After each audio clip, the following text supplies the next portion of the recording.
Gold, trusted gold buyers. మీరు తాకట్టు పెట్టిన బంగారాన్ని విడిపించి ఈ రోజు ఉన్న మార్కెట్ ధరకు కొనబడను.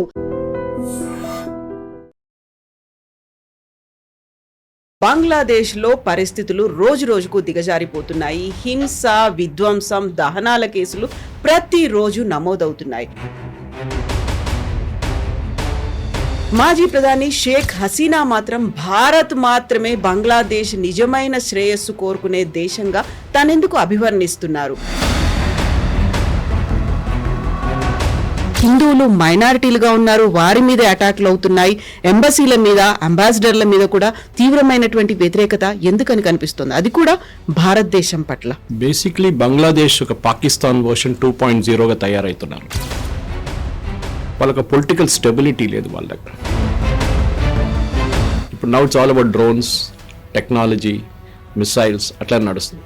కానీ బంగ్లాదేశ్ వైపు మనం అది చేయక్కర్లేదు. వాళ్ళకు మనం స్వాతంత్రం ఇచ్చినప్పుడు, వాళ్ళకి స్వాతంత్రం వచ్చింది కాదు, మనం స్వాతంత్రం 71లో ఇచ్చిన. ఇలాంటి పరిస్థితుల్లో షేక్ హసీనా మన దగ్గర ఉన్నారు, బంగ్లాదేశ్ గురించి తను మాట్లాడుతున్నారు. దెన్ వాట్ అబౌట్ అక్కడ ఉన్నటువంటి మైనారిటీల పరిస్థితి? మనం ఇక్కడ నుంచి రోహింగ్యాలో లేకుంటే బంగ్లాదేశ్ నుంచి ఇన్ఫిల్ట్రేటర్స్ ఎవరైతే వస్తున్నారో, చొరబాటుదారులు ఉన్నారో, వాళ్ళని పంపించే ప్రయత్నాల్లో మనం ఉన్నాము. వారి గురించి అక్కడున్న మైనారిటీలు, హిందువుల గురించి మనం ఎందుకు ఆలోచించట్లేదు? మన మాట గుర్తుపెట్టుకోవాలి. బంగ్లాదేశ్ ని మీరు చెప్పినట్లు షేక్ హసీనా చెప్పింది, ఎప్పుడు మనమే కాపాడుకున్నాం బంగ్లాదేశ్. మన భారతదేశంలో ఉన్న ప్రతి పౌరుడు ఏం చేసిందంటే, ఎవ్రీ బస్ టికెట్ మీరు కొనేటప్పుడు 5 పైసలు దాని నుంచి బంగ్లాదేశ్ అని పక్కన పెట్టాము. వాళ్ళని కాపాడుకోవాల్సింది మనమే. మన వెళ్ళి అక్కడ బాంబులు లేవని చెప్పట్లేదు, కానీ ఇండైరెక్ట్గా ఉన్న నేను చెప్పినట్టు డిప్లొమాటిక్ కానీ, ఫైనాన్షియల్ కానీ మిగతా రెస్ట్రిక్షన్ పెట్టి బంగ్లాదేశ్ని కంప్లీట్గా థ్రాటిల్ చేసి పడేశారు.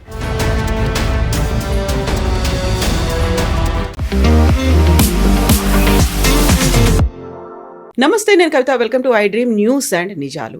బంగ్లాదేశ్లో పరిస్థితులు రోజురోజుకు దిగజారిపోతున్నాయి. హింస, విధ్వంసం, దహనాల కేసులు ప్రతిరోజు నమోదవుతున్నాయి.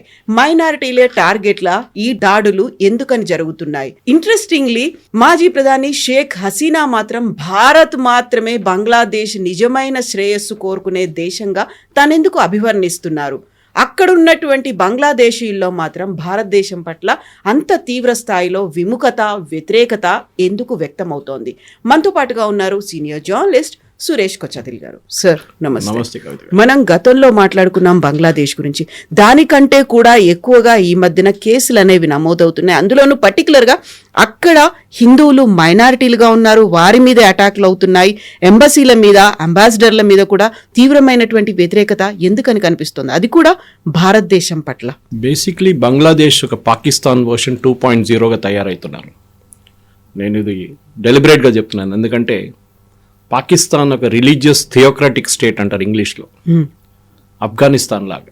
ఆఫ్ఘనిస్తాన్ ఇంకొక చాలా ముందుకు వెళ్ళిపోయింది అనుకోండి. కంప్లీట్లీ బుర్కా, మహిళలు బయట వెళ్ళకూడదు, చదువుకోకూడదు అన్నీ. పాకిస్తాన్ అక్కడ దాకా వచ్చి ఆగిపోయింది. దానికన్నా ముందు వాళ్ళు వెళ్ళలేకపోయారు. ఎందుకంటే పాకిస్తాన్ కంట్రోల్ చేస్తుంది ఆర్మీ. పాకిస్తాన్లో సివిలియన్ గవర్నమెంట్ అంతా పేరు అంతే. మన యాయా ఖాన్ టైం నుంచి ఇప్పుడు అసీం మునీర్ దాకా, నడిమిట్లో జియా ఉల్ హక్ కానివ్వండి, పర్వేజ్ ముషరఫ్ కానీ, వీళ్ళందరూ పరిపాలించినప్పుడు వాళ్ళ గవర్నమెంట్ నడిపించుకున్నారు వాళ్ళు. ఇప్పుడున్న పరిస్థితుల్లో కవిత గారు, ద మెయిన్ ప్రాబ్లం ఏంటంటే బంగ్లాదేశ్కి వాళ్ళకి పొలిటికల్ స్టెబిలిటీ లేదు వాళ్ళ దగ్గర. అది మీరు ఎప్పుడూ చూసుకుంటూ వస్తున్నారు. మనం బంగ్లాదేశ్ లిబరేషన్ నుంచి స్టార్ట్ చేద్దాం. ఎందుకంటే 47తో మనకి ఇప్పుడు సంబంధం లేదు. ఎందుకంటే 47 నుంచి 71 దాకా పాకిస్తాన్ ఉండేది, ఈస్ట్ పాకిస్తాన్ ఉండేది. కానీ 71లో జరిగిన యుద్ధంలో మనం ఏం చేసామంటే, ముక్తి బాహిని అని చెప్పి ఒక టెర్రరిస్ట్ అని చెప్పాలి గెరిల్లా గ్రూప్ని ట్రైన్ చేసాం మనం బంగ్లాదేశ్లో. సివిలియన్స్ వాళ్ళకేం కావాలంటే పాకిస్తాన్ ఆర్మీని అక్కడ తరిమి కొట్టాలి, పాకిస్తాన్ ఆర్మీ అక్కడ ఉండకూడదని చెప్పి ఒక ఆర్మీని మనం తయారు చేసాం. మీకు గుర్తుంటుంది, Sam Manekshaw was leading the Indian army అప్పుడు. అండ్ ఆయన ఏమన్నారంటే, నాకు 6 నెలలు కావాలి ట్రైనింగ్ ఇవ్వడానికి వీళ్ళకి. ఇదే ట్రైనింగ్ మనం ఇంకొకటి గ్రూప్ కూడా ఇచ్చాం. వాళ్ళ పేరు LTT, liberation tigers of Tamil Eelam, Sri Lanka కోసం. అప్పుడు చాలామంది అనుకున్నారు ఎల్టీటీ అంటే వాళ్ళే తయారై వచ్చారని. కాదు. నేను చెన్నైలో చదువుకుంటున్నప్పుడు 1983 to 86 IHM Chennai hotel management చేస్తున్నప్పుడు, తరామణి నుంచి ఒక బకింగ్హామ్ కెనాల్ ఉంటుంది, దాన్ని క్రాస్ చేసి ఇటువైపు వస్తే ఇందిరానగర్ అని చెప్పి ఒక కాలనీ ఉంది అడయార్ సైడ్లో. అక్కడ ఒక పెద్ద ఇల్లు ఉండే, చాలా పెద్ద ఇల్లు. మేము దాని పక్క నుంచి బెసన్ నగర్కి నడుచుకుంటూ వెళ్ళిపోతున్నప్పుడు ఆర్మీ వాళ్ళు ఉంటారు బయటంతా. సో మేము అప్పుడు ఆలోచిస్తున్నాం, ఆర్మీ వాళ్ళు ఇక్కడేం చేస్తున్నారు, ఏదైనా పెద్ద కమాండర్ ఎవరైనా ఉంటున్నారా ఆర్మీది, లేకుంటే ఎవరైనా ఆర్మీ ఆఫీస్ అనుకున్నాను. తర్వాత మాకు తెలిసింది ఏంటంటే అది వేలుపిల్ల ప్రభాకర్ రెడ్డి ఇల్లు, అక్కడ ఉంచుకున్నారు ఆర్మీ, ఇండియన్ ఆర్మీ ఆయన్ని ఓకే సేఫ్ హౌస్ లాగా. ఎందుకంటే అప్పుడు సిన్హాలీస్ మీద చాలా మటుకు కొలంబోలో తమిళనాడులో జరిగిన పాలిటిక్స్ వేలుపిల్ల ప్రభాకర్ని ఒక లీడర్గా పైకి వచ్చినారు. మనం ఆయన్ని సపోర్ట్ చేసాం, ట్రైనింగ్ ఇచ్చాం హిమాచల్ ప్రదేశ్లో, including the lady who committed the suicide bombing, Dhanu was trained in Himachal Pradesh. తర్వాత ఆమె సూసైడ్ బాంబర్గా తయారైంది. కానీ వేలుపిల్ల ప్రభాకర్ ఆయన ఇనీషియల్ బ్యాచ్ యాంటన్ బాలసింగం, వాళ్ళ మథ్య, వాళ్ళ ఇంటెలిజెన్స్ చీఫ్, వీళ్ళందరికీ ట్రైనింగ్ మనం హిమాచల్ ప్రదేశ్లో మన ఇండియన్ ఆర్మీ ఇచ్చారు. Course Indian army on their own చేయరు, గవర్నమెంట్ నుంచి వచ్చిన పొలిటికల్ ఇన్స్ట్రక్షన్ ప్రకారం ఇందిరాగాంధీ గవర్నమెంట్ టైం నుంచి మొదలైంది, ఇది రాజీవ్ గాంధీ టైంలో ఎండ్ అయింది. నేను ఎందుకు చెప్తున్నానంటే ఒక ప్యారలల్ డ్రా చేస్తున్నాను. ఇటువైపు ముక్తి బాహిని, ఇటువైపు ఎల్టీటీ, ఇటువైపు సిన్హాలీస్ ప్రాబ్లం, ఇటువైపు భారతదేశం వ్యతిరేకత, అప్పుడు పాకిస్తాన్ వ్యతిరేకత. ఇది ప్యారలల్గా నడుస్తున్నప్పుడు మనకు తెలిసింది ఏం జరిగిందంటే ఎల్టీటీని ఒక టెర్రరిస్ట్ ఆర్గనైజేషన్గా మారిపోయారు. దాని తర్వాత వాళ్ళు చేసిన అత్యాచారాలు సపరేట్, రాజీవ్ గాంధీ హత్య, దానికన్నా ముందు అక్కడ ఇండియన్ పీస్ కీపింగ్ ఫోర్స్ వెళ్తే ఆల్మోస్ట్ 3,000 మంది ఇండియన్ సోల్జర్స్ చనిపోయారు. ఇటువైపు బంగ్లాదేశ్, ఇప్పుడు చాలామంది మన దగ్గర సోషల్ మీడియాలో వచ్చి డ్రాయింగ్ రూమ్ ఎక్స్పర్ట్స్ ఉన్నారు మన దగ్గర, బంగ్లాదేశీ మనం యుద్ధం చేయాలి కదా, మనం వెళ్ళి వాళ్ళని ధ్వంసం చేయాలి కదా అంటారు. ఎందుకు? నేను అడిగే ప్రశ్న ఎందుకు? లోకం చాలా మారిపోయింది ఇప్పుడు. ముందు ట్యాంకులు తుపాకీలు తీసుకొని సోల్జర్స్ పరిగెత్తుకుంటూ అటువైపు వెళ్తున్నారు, ఫిజికల్గా కనిపించేది, ఫిజికల్ ఫైట్, బాహుబలి స్టైల్. ఇప్పుడు అది లేదు కదా. ఇప్పుడు now it's all about drones, technology, missiles అట్లా నడుస్తుంది. కానీ బంగ్లాదేశ్ వైపు మనం అది చేయక్కర్లేదు. ఒకటి మనం గుర్తుపెట్టుకోవాల్సిందంటే బంగ్లాదేశ్లో వాళ్ళకు మనం స్వాతంత్రం ఇచ్చినప్పుడు, వాళ్ళకు స్వాతంత్రం వచ్చింది కాదు, మనం స్వాతంత్రం 71లో ఇచ్చిన ఫ్రీడంలో ఆ టైంలో బహుశా అక్కడ ఒక 12% మంది హిందువులు ఉన్నారు. ఎగ్జాక్ట్ కౌంట్ ఇప్పుడు కూడా లేదు దాన్ని, we can take it as 12%. ఇప్పుడు అది 2-3% వచ్చేసింది. అది కూడా అక్కడ we don't have final figures మన దగ్గర. కానీ చాలా మటుకు ఇంక్లూడింగ్ ద మతువా కమ్యూనిటీ వాళ్ళు ఇటువైపు వెస్ట్ బెంగాల్కి వచ్చేసారు. అస్సాం వైపు చాలామంది వెళ్ళారు ఆ టైంలో 71 తర్వాత. ముక్తి బాహిని ఏం చేశారంటే, ముక్తి బాహిని ఒక టెర్రరిస్ట్ గ్రూప్గా తయారై, ఒక గెరిల్లా గ్రూప్గా తయారై పాకిస్తాన్ ఆర్మీని ఓడించడం మనకు చాలా హెల్ప్ చేశారు, ఇండియన్ ఆర్మీని.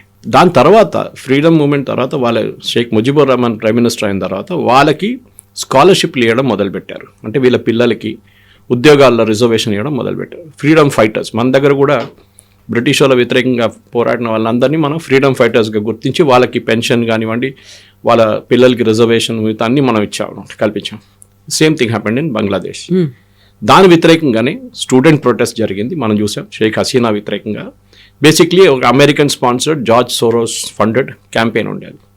దాంట్లో వాళ్ళు ఏం చెప్పారంటే వీళ్ళకి రిజర్వేషన్ ఇవ్వకూడదు, వీళ్ళ రిజర్వేషన్ మొత్తం ఫినిష్ చేసేసేయాలి, ఎందుకంటే మాకు కూడా ఉద్యోగాలు కావాలి. అక్కడ ఉద్యోగాలు లేవు, అసలు ఏం లేదు అక్కడ. సో పాకిస్తాన్ వర్షన్ 2.0 దానికి చెప్పాను నేను. సో ఆ పరిస్థితి ఎందుకు ఇది హిస్టరీ చెప్తున్నా అంటే, మనం ఇప్పుడు రిలేట్ చేయాల్సింది అక్కడి నుంచి. ఇప్పుడు జరుగుతున్న భారతదేశం వ్యతిరేకత జరుగుతున్న డెమాన్స్ట్రేషన్స్ మొత్తం జమైతా ఇస్లామీ వాళ్ళు నడిపిస్తున్నారు. దీంట్లో చాలా మట్టుకు పాకిస్తాన్ ISI చేయి కూడా ఉంది. ఎందుకంటే లాస్ట్ 6 నెలల్లో స్పెషల్లీ యూనిస్ వచ్చినప్పుడు అక్కడి నుంచి మనకు చూస్తున్నాం పాకిస్తాన్ ఆర్మీ ఇన్వాల్వ్మెంట్ చాలా పెరిగింది. అక్కడ ISI ప్రెసెన్స్ కూడా ఢాకాలో ఉందని చెప్పి మన ఇంటెలిజెన్స్ సోర్సెస్కి తెలిసిందే. అది మనం పబ్లిక్లో డిస్కస్ చేయలేం, కానీ ఉంది అక్కడ. పాకిస్తాన్ ఆర్మీ చాలా మట్టుకు వాళ్ళ రిసోర్సెస్ని తీసుకొచ్చి ఇక్కడ పెడుతున్నారు. వాళ్ళకి ఇప్పుడు కూడా 71 వార్లో వాళ్ళు సరెండర్ చేసింది ఇప్పుడు కూడా వాళ్ళు తట్టుకోలేకపోతున్నారు. దట్ వాజ్ అ లో పాయింట్ ఇన్ పాకిస్తాన్ ఆర్మీ అన్నమాట. ఎందుకంటే ఒక ఆర్మీ సరెండర్ చేయడం అనేది హిస్టరీలో చాలా తక్కువ. One of the biggest armies, ఆ టైంలో ఉన్న బిగ్గెస్ట్ ఆర్మీస్ పాకిస్తాన్ సరెండర్ చేశారు. 93,000 మంది ప్రిజనర్స్ ఆఫ్ వార్ని మనం తీసుకొని వాళ్ళ బట్టలు ఇప్పేసి అక్కడ నిలబడిపించి తీసిన ఫోటో ఇప్పుడు కూడా ఉంది మన దగ్గర. జనరల్ నియాజీ సైన్ చేస్తున్న ఒక డాక్యుమెంట్ ఢాకాలో. అది it's become very iconic picture. ఇప్పుడు ఇండియన్ ఆర్మీ హెడ్ క్వార్టర్స్ వెళ్తే అక్కడ కనిపిస్తుంది. ఈవెన్ ఇక్కడ మన ఆ సికింద్రాబాద్ ఆర్మీ ఏరియాలో కనిపిస్తుంది మీకు సేమ్. కానీ నేను ఎందుకు హిస్టరీ చెప్తున్నా అంటే, బంగ్లాదేశ్ని ఎట్లా ట్యాకిల్ చేయాలని చాలామంది మాట్లాడుకుంటున్నారు. నేను చెప్పాను చూడండి, అందరికీ ఒక్కొక్క ఐడియాస్ ఉన్నాయి. ఒకరేమో యుద్ధం చేయాలి, అక్కడ వెళ్ళి వీళ్ళందరినీ ఫినిష్ చేసేయాలని చెప్పి. నా పర్సనల్ ఒపీనియన్గా అట్లా కాదు. బంగ్లాదేశ్ని మనం ఒక కప్పగా నీళ్ళు వేసే హాట్ వాటర్ వేసే కప్పగా చూసుకోవాలి. వేడి నీళ్ళు వేస్తే అది బయటికి దుంకేస్తుంది. అది కాకుండా చల్లనీళ్ళు వేసి మెల్లగా గ్యాస్ స్పీడ్ పెంచుకుంటూ పోతే డెఫినెట్గా ఒక టైంలో అది అవుట్ అయిపోతుంది. ఇదే మనం చేయాల్సింది. బంగ్లాదేశ్కి 3-4 మెయిన్ ఎక్స్పోర్ట్స్ ఉన్నాయి ప్రోడక్ట్స్. వాళ్ళు actually it's a failed state, Pakistan version అదే. కానీ ఇప్పుడు ఇక్కడ యూఎస్ కానివ్వండి, మిగతా దేశాలు చాలా మటుకు హెల్ప్ చేస్తున్నాయి, ఈవెన్ యూకే కూడా. సరే వాళ్ళు హెల్ప్ చేయండి, ప్రాబ్లం లేదు. వాళ్ళు వేస్తున్న డబ్బులు పోతేనే ఉంటుంది. అది వీళ్ళు స్విస్ బ్యాంక్ అకౌంట్లో వేసుకుంటారు, యూనిస్ కానీ ఎవరైనా కానీ, ఒకటి ఆర్మీ వాళ్ళని. కానీ బంగ్లాదేశ్ ఆర్మీ ప్రొఫెషనల్ ఆర్మీ ఒకటి, అది మనం అప్రిషియేట్ చేయాల్సింది. వాళ్ళు ఇవాళ దాకా సైడ్స్ ఎక్కడ తీసుకోలేదు వాళ్ళు, షేక్ హసీనా ఉన్నప్పుడు కానీ ఇప్పుడు కూడా కానీ. ఇప్పుడు మనం ఏం చేయాల్సింటే బంగ్లాదేశ్ 3 ఎక్స్పోర్ట్స్ ఫస్ట్ తీసుకుందాం, టాప్ 3 ఎక్స్పోర్ట్స్. ఒకటి టెక్స్టైల్, నెక్స్ట్ జూట్, అండ్ మూడోది ఫిష్, హిల్సా, ఇక్కడ వచ్చేది మన వెస్ట్ బెంగాల్కి వచ్చేది. ఆ మూడోది పక్కన పెడదాం, ఫస్ట్ 2ని ట్యాకిల్ చేద్దాం. దాంట్లో first most important is textile. వీళ్ళ టెక్స్టైల్ ఎక్స్పోర్ట్స్ చాలా మటుకు వీళ్ళ ఎకానమీని ఉంచుకున్నారు. మీకు గుర్తుండే కవిత గారు, ఒక 2-3 నెలల ముందు ఢాకా ఇంటర్నేషనల్ ఎయిర్పోర్ట్లో $1 బిలియన్ వర్త్ ఎక్స్పోర్ట్ సడన్లీ మంట పట్టుకుని కాలిపోయింది మొత్తం. ఎవరు చేశారో తెలియదు. 1 billion is not a small amount Bangladesh లాంటి దేశానికి. ఎవరు చేశారు? చాలా మటుకు అలిగేషన్స్ ఉంటే మన వాళ్ళు చేపించారని చెప్పేసి. ఇప్పుడు హైదీ హత్యలో మన చేతుందంటే వాళ్ళ దాంట్లో 2 పట్టుకున్నారు బంగ్లాదేశ్ వాళ్ళని. వాళ్ళు అడ్మిట్ చేశారు, మేమే చేసాం. ఎవరి కోసం చేసామంటే పొలిటికల్ అసాసినేషన్ ఉండే బిఎన్పి తరఫు నుంచి బంగ్లాదేశ్ నేషనల్ పార్టీ, ఖలీదా జియా వాళ్ళ పార్టీ, ఈయన భయపడుతుండే ఈయన కొత్త లీడర్గా తయారవుతాడు. మీకు this guy been there from 2016. హైదీ కొత్తగా రాలేదు, ఈయన స్టూడెంట్ లీడర్ అప్పటి నుంచి ఉన్నారు. కానీ పాకిస్తాన్ లాగానే ఇక్కడ కూడా ఒక టెర్రర్ స్టేట్ తయారవుతున్నారు. హైదీని తీసుకెళ్ళి ఖైదరుల్ ఇస్లాం ఆయన పక్కన, నరుల్ ఇస్లాం పక్కన, బంగ్లాదేశ్ పోయట్ పక్కన బరీ చేయడము. అది కాకుండా ఆయన ఇచ్చిన స్పీచ్ని మొహమ్మద్ యూనిస్ మేము దాన్ని వీల్ మేక్ ఇట్ ట్రూ అని చెప్పడం. అంటే నార్త్ ఈస్ట్ మొత్తం మేము తీసుకుంటామంటే ఏదో చాక్లెట్ కాదు కదా వెళ్ళి తీసుకోవడానికి అక్కడ. దానికి ఒక హిస్టరీ కూడా చెప్పాను. మీరు ఆ రోజు సిరాజుద్దౌలా గురించి మాట్లాడుతున్నప్పుడు గ్రేటర్ బంగ్లాదేశ్ గురించి, గ్రేటర్ బెంగాల్ గురించి ఉంది. కానీ మనం ఏం చేయాలంటే ఇది ఫస్ట్ స్టెప్ ఏంటంటే టెక్స్టైల్ తీసుకొని, టెక్స్టైల్స్ మన టెక్స్టైల్ ఫార్మ్స్కి ఒక $250 మిలియన్ లేకుంటే $100 మిలియన్ సబ్సిడీ ఇచ్చి నెక్స్ట్ 6 నెలలకి ఉన్న మొత్తం సేల్స్ని యూఎస్ వైపు పంపించేసేయాల్సింది. యూరోప్ అండ్ యూఎస్, మనకు యూఎస్ఏ మెయిన్గా. బంగ్లాదేశ్ టెక్స్టైల్ ఎక్స్పోర్ట్ని మొత్తం ధ్వంసం చేయాలి కంప్లీట్గా, ఎకనామికలీ నాట్ ఫిజికలీ. మన కీటెక్స్ కానివ్వండి, తిరుపూర్లో ఉన్న కంపెనీలు అందరూ కష్టపడుతున్నారు. ఇప్పుడు స్టాలిన్ మొన్న లెటర్ కూడా రాసింది. ఇది కాకుండా మన లుధియానా వైపు వీళ్ళందరికీ ఇచ్చేసి you export like crazy to US, సబ్సిడీస్తో సహా. ఏ రోజైనా మనం డీల్ కూడా వచ్చేస్తుంది, మనం యూఎస్ డీల్ సైన్ చేయబోతున్నాం. అది వస్తే ఇంకా మంచిది. బంగ్లాదేశ్ దాంతోనే ఫినిష్ అయిపోతారు కంప్లీట్గా. వాళ్ళకి ఇంకా పెద్ద ఎక్స్పోర్ట్ ఏం లేదు, నాట్ అన్ ఇంజనీరింగ్ బేస్, వాళ్ళ దగ్గర ఏం లేదు వాళ్ళ దగ్గర. ఇదొకటి చేస్తే మనం చాలు. సరే డబ్బులు యూఎస్ ఎంత పెట్టినా కానీ వాళ్ళ దగ్గర ఉద్యోగం ఇవ్వాలి కదా. ఉద్యోగం ఇవ్వకపోతే ఇవి ఈ సేమ్ మనుషులు ఎవరెవరు ఇప్పుడు పనిచేస్తున్నారో ఫ్యాక్టరీలో వాళ్ళు రోడ్డు మీద దిగుతారు, వారు గవర్నమెంట్ వ్యతిరేకంగా ప్రొటెస్ట్ చేస్తారు. అప్పుడు ఇంకొక రెవల్యూషన్ వచ్చేస్తుంది అక్కడ. ఇది మనం చేయాల్సింది ఫస్ట్ స్టెప్. సెకండ్ స్టెప్ ఏంటంటే ఇంటర్నేషనల్ ఫోరంలో కూడా బంగ్లాదేశ్ని పక్కన పెట్టేసేయాలి. మనం వాళ్ళని సీరియస్ తీసుకోక్కర్లేదు. ఇప్పుడు ప్రాబ్లం ఏమవుతుందంటే, ఇప్పుడు నిన్న చాణక్యపురి డిప్లొమాటిక్ ఏరియాలో ఢిల్లీలో ఒక ప్రదర్శన జరిగింది బంగ్లాదేశ్ ఎంబసీ వ్యతిరేకంగా. 25 మంది అర్ధ కిలోమీటర్ దూరం నిలబడి ప్రొటెస్ట్ చేసాడు. దాన్ని పెద్ద న్యూస్ చేసింది బంగ్లాదేశ్లో. యాజ్ ఇఫ్ మనం వాళ్ళ హైకమిషన్ అటాక్ చేసాం, దాన్ని ధ్వంసం చేసామని చెప్పి పెద్ద న్యూస్ తీసుకొచ్చి ఎంఈఏ వాళ్ళు ఒక ప్రెస్ నోట్ ఇష్యూ చేశారు. ఐ పుట్ దట్ అక్రాస్, నా ఫేస్బుక్లో కూడా వేసాను నేను. అది ఏం జరగలేదు అట్లా. It was a very small demonstration, అది కూడా చాలా పీస్ఫుల్గా. అదే టైంలో చిత్తోగ్రామ్లో మన ఎంబసీ వ్యతిరేకంగా అక్కడ రాళ్ళు విసిరారు, అన్నీ చేశారు వాళ్ళు. మన మాట గుర్తుపెట్టుకోవాలి, బంగ్లాదేశ్ని మీరు చెప్పినట్లు షేక్ హసీనా చెప్పింది, ఎప్పుడు మనమే కాపాడుకున్నాం బంగ్లాదేశ్ని. I give an example. ఇది చాలా మటుకు ఇప్పుడున్న జనరేషన్కి తెలియదు, కానీ నేను చూసాను ఇది ఆ టైంలో. బంగ్లాదేశ్ వార్లో 1970s స్టార్ట్ అవుతున్నప్పుడు మనకి డబ్బులు కావాలంటే బంగ్లాదేశ్కి ఇవ్వడానికి, సహాయం చేయడానికి. అప్పుడున్న మన భారతదేశంలో ఉన్న ప్రతి పౌరుడు ఏం చేసిందంటే, ఎవ్రీ బస్ టికెట్ మీరు కొనేటప్పుడు 5 పైసలు దాని నుంచి బంగ్లాదేశ్ అని పక్కన పెట్టాం మనం. ఆలోచించండి, బస్ టికెట్ అంటే అందరూ ఎవరైనా కానివ్వండి, నార్మల్ పర్సన్ ట్రావెల్ చేసినప్పుడు బస్ టికెట్ కొంటున్నప్పుడు ఆ టైంలో కార్లు ఏం లేకుండే, ఊబర్ లేకుండే, ఓలా లేకుండే. సో 5 పైసలు దాని నుంచి ఎన్ని కోట్లు కలెక్ట్ అయిందో ఆలోచించండి. అది కాకుండా మనం సపరేట్ సినిమా హాల్లో 25 పైసలు ప్రతి టికెట్ మీద మనం బంగ్లాదేశ్ రిలీఫ్ ఫండ్కి పెట్టుకున్నాం. నెక్స్ట్ స్టాంపులు స్టాంప్ ఇష్యూ చేసి బంగ్లాదేశ్ స్టాంప్ కోసం మనం సపరేట్గా డబ్బులు పెట్టాం దానికి కూడా. ఇంత చేసిన బంగ్లాదేశ్ ఇప్పుడు మన వ్యతిరేకంగానే డెమాన్స్ట్రేషన్ చేస్తున్నారు, పోరాటం చేస్తున్నారు. దీన్ని ఒక ఇస్లామైజేషన్ ఆఫ్ బంగ్లాదేశ్ అని చెప్పొచ్చు. బంగ్లాదేశ్ చాలా మటుకు బంగాలీస్ అనగానే వాళ్ళు అంత ఫెనటిక్ కాదు పాకిస్తాన్ లాగా.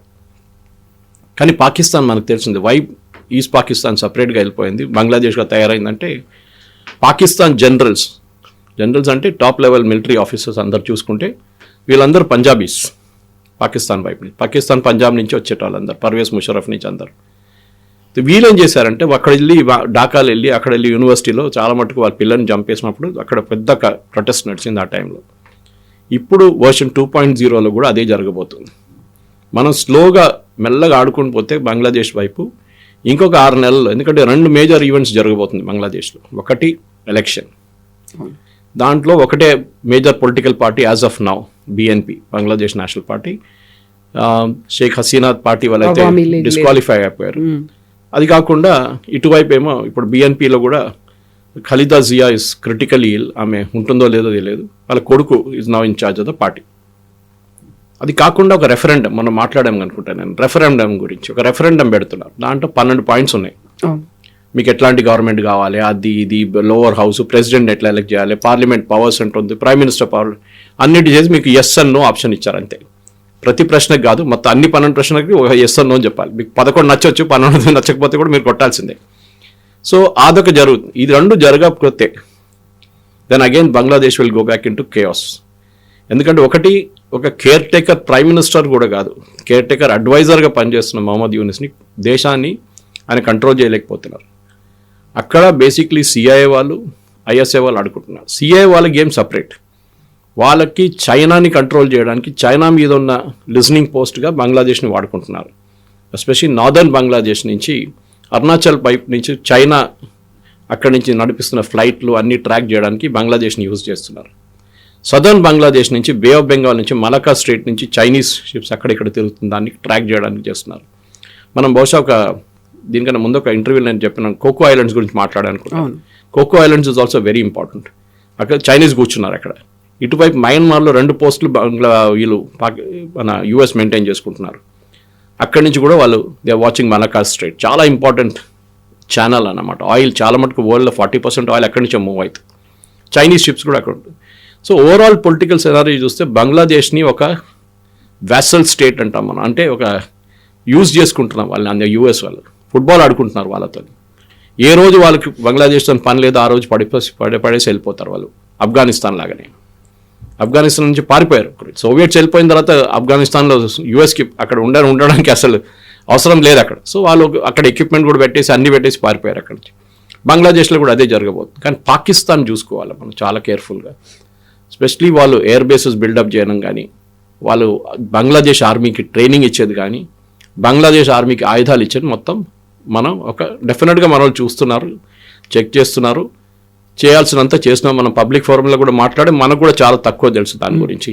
రా కానీ ఇండియన్ ఇంటెలిజెన్స్ కానీ వీళ్ళు కంప్లీట్గా బంగ్లాదేశ్ మీద ఒక నిఘా ఉంది వాళ్ళది. ఇది నడుస్తున్న పరిస్థితి. సో ఇలాంటి పరిస్థితుల్లో షేక్ హసీనా మన దగ్గర ఉన్నారు, బంగ్లాదేశ్ గురించి తను మాట్లాడుతున్నారు. దెన్ వాట్ అబౌట్ అక్కడ ఉన్నటువంటి మైనారిటీల పరిస్థితి? మనం ఇక్కడ నుంచి రోహింగ్యాలో లేకుంటే బంగ్లాదేశ్ నుంచి ఇన్ఫిల్ట్రేటర్స్ ఎవరైతే వస్తున్నారో, చొరబాటుదారులు ఉన్నారో, వాళ్ళని పంపించే ప్రయత్నాల్లో మనం ఉన్నాము. వారి గురించి అక్కడున్న మైనారిటీలు హిందువుల గురించి మనం ఎందుకు ఆలోచించట్లేదు? కేవలం అక్కడ ఉన్నటువంటి చిట్టగాంగ్లో ఉన్నటువంటి ఆ ఎంబసీలనో కాన్సులేట్లనో క్లోజ్ చేస్తున్నాం, పాస్పోర్ట్లు అనేది వీసాలు ఇవ్వట్లేదు, ఇది సరిపోతుందంటారా? మనకు కూడా ఒక లిమిటేషన్స్ ఉంది కవిత గారు. ఎందుకంటే రేపు ఒక అటాక్ చేయడం, మిసైల్ అటాక్ చేస్తున్న మన హిందువుల్ని ప్రొటెక్ట్ చేయలేం. బంగ్లాదేశ్లోని హిందువులు ఒకటే ఆప్షన్ ఏముందంటే వాళ్ళని భారతదేశంలో తెచ్చుకోవాలి. చాలామంది మటో కమ్యూనిటీ మీకు తెలుసుంటుంది, బంగ్లాదేశ్ నుంచి ఎప్పుడో వచ్చేసారు వాళ్ళు భారతదేశం. మోదీ గారు నిన్న దాని గురించి మాట్లాడారు కూడా, మిమ్మల్ని మేము కాపాడుకుంటాం, మీ సిటిజన్షిప్ మేము చూసుకుంటామని. ఒక 15-20 రోజులు టైం ఇచ్చి బంగ్లాదేశ్ నుంచి భారతదేశానికి రావాల్సిన హిందువులకి ఒక సేఫ్ కారిడోర్ క్రియేట్ చేసి వాళ్ళని రానియండి. పాకిస్తాన్ నుంచి పారిపోయినట్లు కాదు. ఇండిపెండెన్స్ టైంలో వాళ్ళకి ఇల్లు అమ్మాలంటే ఇప్పుడు ఇల్లు అమ్మలేరు, వాళ్ళు ఎవరు కొనరు, కొంటే కూడా ఇట్ బి డిస్ట్రెస్ సేల్. కానీ అట్లీస్ట్ వాళ్ళ దగ్గర ఉన్న బంగారం కానీ మిగతా అసెట్స్ కానీ తీసుకొచ్చి స్పెషల్ రిలీఫ్ ఫ్లైట్స్లో వాళ్ళని భారతదేశం తీసుకురావాల్సింది. వాళ్ళు రేపు తిరిగి వెళ్తారో లేదో it's a different thing all together. ఇప్పుడు మన దగ్గర కాశ్మీరీ పండిట్స్ ఎట్లా చేశారు కాశ్మీర్లో ఆ రోజు, అట్లా కాకుండా సేఫ్గా వాళ్ళని భారతదేశం తీసుకొచ్చి ఇక్కడ టెంపరీగా ఉంచుకోవచ్చు. ఎవరెవరు పర్మనెంట్గా ఉండాల్సి అనుకుంటున్నారో వాళ్ళని పర్మనెంట్గా మనం సిఏఏ ప్రకారం వాళ్ళకి we can give them citizenship. వాళ్ళ పిల్లలకి ఇక్కడ స్కూల్ ఎడ్యుకేషన్ కానీ, కాలేజ్ ఎడ్యుకేషన్ కానీ, ప్రొఫెషనల్ ఎడ్యుకేషన్ మనం స్పెషల్ కోటా పెట్టి వాళ్ళకి అడ్మిషన్ ఇవ్వాల్సి వస్తుంది. ఈ step should be the first step అనమాట. ఇది కాకుండా అక్కడి నుంచి వచ్చే వాళ్ళకి ఫైనాన్షియల్ హెల్ప్ కూడా మనం చేయాల్సి వస్తుంది. ఎందుకంటే వాళ్ళ చేతిలో ఏమి ఉండదు, వాళ్ళు ఖాళీ వస్తారు అక్కడి నుంచి ఇక్కడికి. వాళ్ళకి సహాయంగా ఒక 5 లక్షలు 10 లక్షలు 15 లక్షలు ఇచ్చి వాళ్ళకి కాపాడుకొని వాళ్ళకి నెక్స్ట్ ఒక 6 నెలలు నడిపించుకోవడానికి వాళ్ళకి ఒక ఫైనాన్షియల్ వైర్బిత్తలు ఉండాలన్నమాట. అదొకటి. మూడవది బంగ్లాదేశ్ మీద పొలిటికల్ ప్రెషర్ పెట్టడం. అది మన యూఎన్లో పెట్టి ఏం ఫైదా లేదు, కానీ యూఎన్లో కూడా మాట్లాడచ్చు. కానీ ప్రతి ఇంటర్నేషనల్ ఫోరంలో బంగ్లాదేశ్లో జరుగుతున్న అత్యాచారాల మీద ఇంటర్నేషనల్ కోర్ట్ ఆఫ్ జస్టిస్ కానీ, హ్యూమన్ రైట్స్ ట్రిబ్యునల్స్ కానీ వీళ్ళని గుంజి అక్కడ తీసుకెళ్లాల్సింది. ఎందుకంటే మీరు ఇంటర్నేషనల్ కోర్ట్ ఆఫ్ జస్టిస్లో నెతన్యాహు గారు గాజా మీద చేసిన దాడికి ఆయన మీద అరెస్ట్ వారెంట్ ఒకటి ఉంది అక్కడ. It is absolutely non sense, ఎవరు పట్టించుకోరు ఇంటర్నేషనల్ కోర్ట్ ఆఫ్ జస్టిస్ మళ్ళీ. బట్ సింబాలిక్ అది. ఇటువైపు పుటిన్ యుక్రెయిన్ మీద దాడి చేశారని చెప్పి అక్కడ చాలా మందిని చంపేశారు రష్యన్ ఆర్మీ అని చెప్పి ఆయన వ్యతిరేకంగా కూడా ఇంటర్నేషనల్ కోర్ట్ ఆఫ్ జస్టిస్లో అరెస్ట్ వారెంట్ ఉంది. ఇదే అరెస్ట్ వారెంట్ మనం మొహమ్మద్ యూనిస్ మీద తీసుకొద్దాం. ఆయన రేపు ఉంటాడో లేదో తెలియదు, ఎలక్షన్ కాగానే ఆయన పారిపోతాడు అక్కడి నుంచి.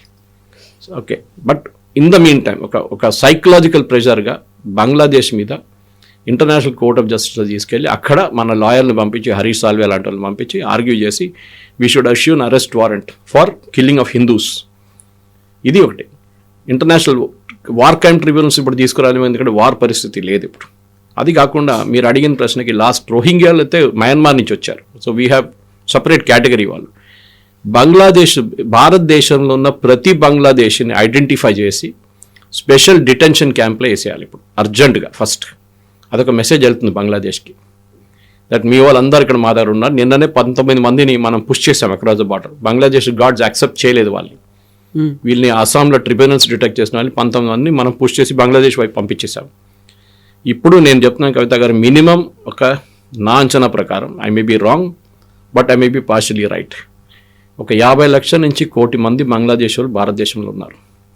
దొంగ సర్టిఫికెట్లు వెస్ట్ బెంగాల్ గవర్నమెంట్ తయారు చేసి ఇచ్చిన దాని ప్రకారం కమ్యూనిస్ట్ వాళ్ళ నుంచి మమతా బెనర్జీ దాకా ఇది మొత్తం డిటెక్ట్ చేసి ఫారెన్సిక్గా చెక్ చేసి ఒక వార్ ఫుటింగ్లో ప్రతి స్టేట్లో ఒక స్పెషల్ సెంట్రల్ టీమ్ని పెట్టి వీళ్ళని ఐడెంటిఫై చేసి డిటెన్షన్ క్యాంప్, మమతా బెనర్జీ లాంటి వాళ్ళు డిటెన్షన్ క్యాంప్ పెట్టరు, she won't agree to it, no problem. వాళ్ళు తీసుకెళ్ళి అస్సాంలో క్యాంప్లో పెట్టేస్తాం, ఒక స్పెషల్ ఎయిర్క్రాఫ్ట్లో తీసుకెళ్ళి అందరిని అక్కడ ఆ క్యాంప్లో పడేస్తాం. వీళ్ళందరినీ డిటెక్ట్ చేసి ఇక్కడ నుంచి పంపించాల్సింది. మీరు ఒకసారి రౌండప్ మొదలు పెట్టారనుకోండి, బంగ్లాదేశ్లో మళ్ళీ వాళ్ళు తెలిసిపోతుంది వాళ్ళు దట్ వీ మీన్ బిజినెస్. హిందువుల్ని మీరు కాపాడుకోకపోతే మా దగ్గర మేము హత్య చేస్తామని చెప్పట్లేదు, కానీ మా దగ్గర వీళ్ళు ఉన్నారు గుర్తుపెట్టుకోండి అని చెప్పచ్చు.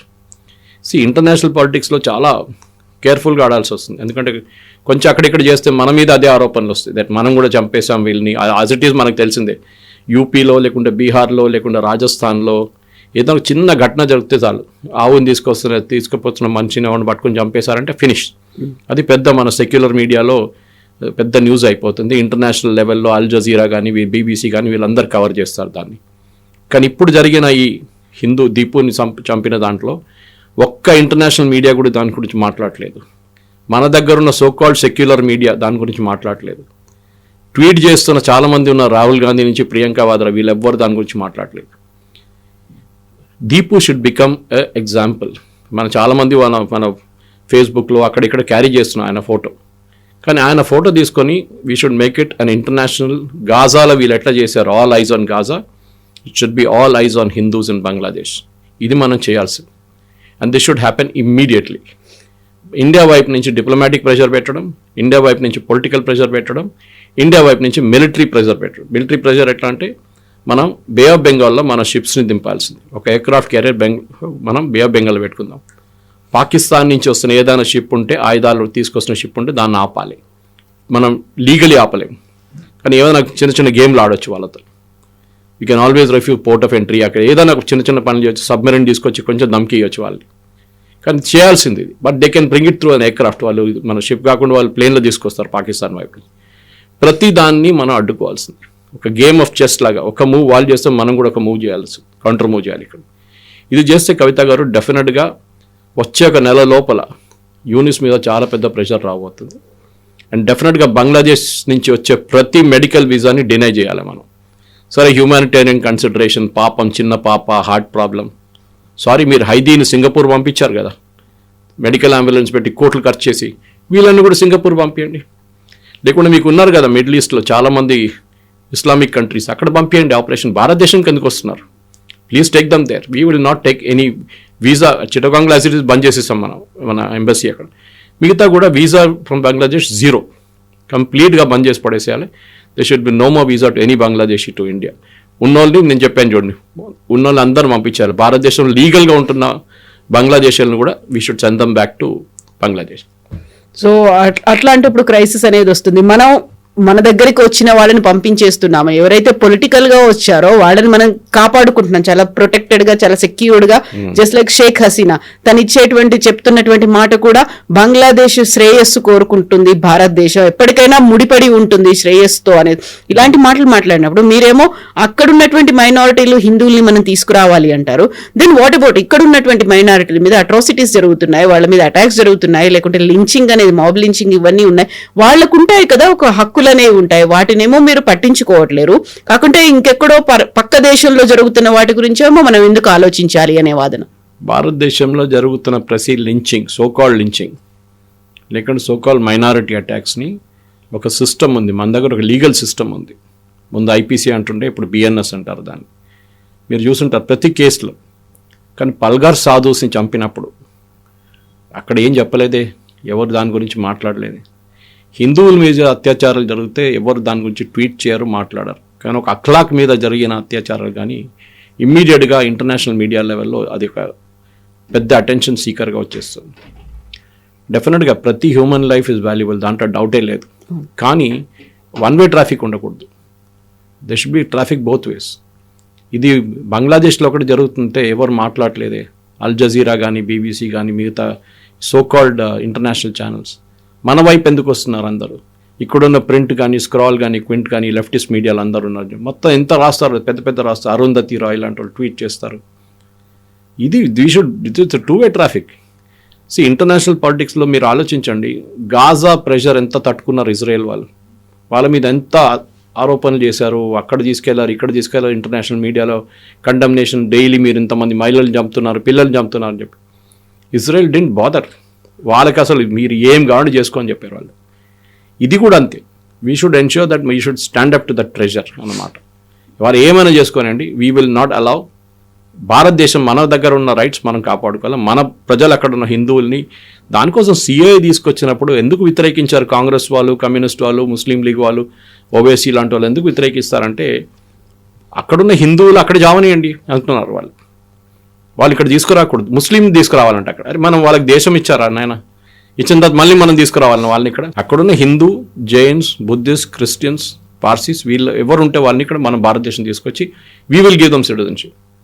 కానీ అది ఇమ్మీడియట్గా ఉండాలి. కోర్స్ బ్యాక్గ్రౌండ్ చెకింగ్ ఉండాలి దానికి. అదంతా అయిన తర్వాత సిటిజన్షిప్ ఇచ్చి నేను చెప్పిన సిరీస్ ఆఫ్ స్టెప్స్, ఎడ్యుకేషన్ నుంచి ఫైనాన్స్ కానీ మిగతా అన్ని, ఇల్లు ఇవ్వడం అంతా చేయాల్సి వస్తుంది. మనం ఒక ఇంటర్నేషనల్ ఎగ్జాంపుల్ సెట్ చేయాలి. ఎందుకంటే హిందూ నేషన్ అని చెప్పుకున్న భారతదేశం, ఆర్ఎస్ఎస్ సర్చింగ్ చాలా నిన్న కూడా చెప్పారు, దానికి రెజల్యూషన్ అక్కర్లేదు, వీఆర్ ఆల్రెడీ హిందూ నేషన్ అని చెప్పేసి. చాలా మటుకు మన రెఫరెన్సెస్లో దాన్ని మాట్లాడుతుంది. హిందూ అనగానే it is not Hindu religion bites, Hindu way of life. Justice Venkatachaliah ఒక జడ్జ్మెంట్లో చెప్పారు సుప్రీంకోర్టులో, Hindutva is a way of life as different from Hindu అన్నమాట. Anyway that's a separate debate అన్నమాట. కనుక ఇస్లామిక్ నేషన్ని అలాగ తయారు చేస్తున్నారు బంగ్లాదేశ్ని. అండ్ డెఫినెట్లీ మీరు చూడండి కవిత గారు, దీన్ని యాక్చువల్లీ ట్యాకిల్ చేయకపోతే ఇంకొక 6 నెలల్లో, సంవత్సరం లోపల ఇంకొక పాకిస్తాన్గా తయారవుతారు. దాని తర్వాత ఆఫ్ఘనిస్తాన్ లాగా తయారవుతారు బంగ్లాదేశ్. బంగ్లా ఐడెంటిటీ అనేది ఉండదు. It will be a take over by Pakistan Punjabis. And వాళ్ళు బంగ్లాదేశ్ని నడిపిస్తారు. ఇక్కడ నుంచి యూనిస్ని తీసుకుని పక్కన పడేస్తారు వాళ్ళు. అక్కడున్న లోకల్ పొలిటికల్ లీడర్స్ని టైఅప్ చేసుకొని they will make Bangladesh another Pakistan, east పాకిస్తాన్ని మళ్ళీ తిరిగి తీసుకొస్తామని చెప్పి చాలామంది అక్కడ దాని గురించి మాట్లాడుతున్నారు ఇప్పుడు. So that will become a reality. So మనమే కేవలం రెస్పాండ్ అవ్వాల్సిన అవసరం ఉందా? భారతదేశమే రెస్పాండ్ అవ్వాలా? Then what about other countries? అవన్నీ ఎందుకు రెస్పాండ్ అవ్వట్లేదు? ఇవన్నీ కూడా ఉంటాయి కదా. వాళ్ళు చేయరు. క్రిస్టియన్ కంట్రీ అంటే సుడాన్లో క్రిస్టియన్, నైజీరియాలో క్రిస్టియన్స్ మీద బాంబింగ్ చేయగానే ట్రంప్ ఏమో బాంబింగ్ ఆర్డర్ చేసిండు అక్కడ, టెర్రరిస్ట్ గ్రూప్ వ్యతిరేకంగా. అదే మనం బంగ్లాదేశ్ వ్యతిరేకంగా చేస్తే అప్పుడు అన్ని హ్యూమన్ రైట్స్ అది ఇది పుకార్ యూనియన్ రెజల్యూషన్ అన్నీ వచ్చేస్తారు. అంటే ఆయన ప్రపంచ పోలీస్, ఆయన ట్రంప్, ఆయన ఏం కావాలంటే చేసుకుంటారు. అక్కడ స్పెసిఫిక్ క్రిస్టియన్స్ గ్రూప్ మీద దాడి చేస్తున్నారని చెప్పి సుడాన్ కానివ్వండి, మన సిరియాలో కూడా చూసాం మనం. అది కాకుండా నైజీరియాలో నడుస్తుంది అత్యాచారాల మీద. Definite is bombing. ఆయన అంటున్నారు it is a matter of my right to do it, ఎందుకంటే క్రిస్టియన్స్ని కాపాడుకోవాల్సింది మేమే. అక్కడ హిందువుల సంగతి ఏంటండి? బంగ్లాదేశ్ వాళ్ళెవరు కాపాడుకుంటారు? వాళ్ళని కాపాడుకోవాల్సింది మనమే. సో మన వెళ్ళి అక్కడ బాంబులు లేవని చెప్పట్లేదు, కానీ ఇండైరెక్ట్గా ఉన్న నేను చెప్పినట్టు డిప్లొమాటిక్ కానీ ఫైనాన్షియల్ కానీ మిగతా రెస్ట్రిక్షన్స్ పెట్టి బంగ్లాదేశ్ని కంప్లీట్గా థ్రాటిల్ చేసి పడేసేయాలి. దే షుడ్ అండర్స్టాండ్ ఎవరితో ఆడుకుంటున్నారు వాళ్ళని చెప్పేసి, that we're not a small nation, world's 4th largest economy, 2nd largest army in the world, and మనం ఏం కావాలంటే అది చేసుకుంటాం అంతే. Yes sir, thank you so much. Thank you. And for more videos, Please subscribe to iDream. Please subscribe to iDream. Please subscribe iDream. And please subscribe to iDream. For more videos, subscribe to iDream. please like, share and subscribe to the channel. Congratulations, iDream. subscribe to iDream. Subscribe to iDream. So subscribe to iDream Media. iDream ki iDream team andarki huge congratulations. Please subscribe iDream Media. Please subscribe to iDream.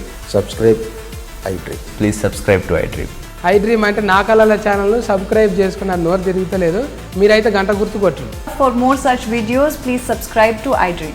Subscribe to iDream. Please subscribe to iDream. Please subscribe iDream Media. Please do subscribe to iDream. Please subscribe to iDream Media. For best entertainment and information, please subscribe iDream. And don't forget to subscribe to iDream.